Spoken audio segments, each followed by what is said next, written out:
Para nós entendermos o poder judiciário atual no Brasil, nós precisamos ter uma visão histórica. Durante todo o período colonial, o judiciário, na primeira instância, digamos assim, trabalhava sob as ordens dos chefes locais, do senhor de engenho, dos grandes fazendeiros. E havia essa tradição do patronato, ou seja, o chefe local era o patrão e o judiciário, o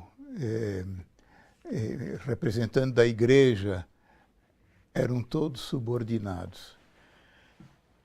E não havia nenhuma preocupação muito grande dos portugueses em fazer dos elementos do judiciário pessoas instruídas, tanto que no século XVII, devido ao grande número de analfabetos no sertão do Brasil, questionou-se se nós poderíamos ter aqui juízes no interior do Brasil. E a coroa, sendo interrogada a esse respeito, respondeu: não importa que sejam analfabetos, contanto que tenham auxiliares que saibam ler. Na verdade, eles ficavam sob a direção dos grandes senhores locais. Quando entrou a República, entrou a monarquia independente e a República, esse sistema continuou fundamentalmente o mesmo. Eu ainda sou de uma época em que no interior de São Paulo o juiz local ele dependia do coronelão. Do fazendeiro, né? É, exato. Bom, hoje qual é a situação? A situação é a seguinte: o judiciário faz parte da sociedade brasileira que é fundamentalmente dividida.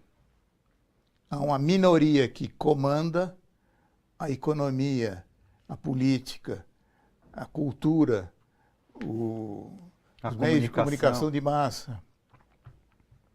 E há uma grande maioria que não tem poder. Isso sempre existiu no Brasil.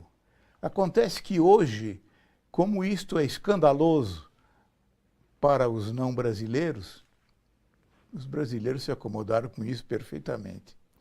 O verdadeiro direito aplicado é aquele que é conforme aos interesses da oligarquia. Os grandes potentados locais variaram muito. Primeiro foram os senhores de engenho, os grandes fazendeiros, depois foram os traficantes de escravos, as grandes fortunas brasileiras da primeira metade do século XIX foram de traficantes. Depois, os grandes comerciantes urbanos, e essa industrialização durou talvez meio século ou um pouco mais, né? No meu tempo se dizia que quando o presidente da Fiesp, a Federação das Indústrias de São Paulo, tossia, o presidente da República ia para a cama, né? Agora não mais, né, Agora professor? são os banqueiros. A E pior do financiarização que isso, da economia e do mundo, né? banqueiros transnacionais. Eles não pertencem mais a um determinado país. Eles têm o seu grupo mundial, que está Globalizado. cada vez mais concentrado.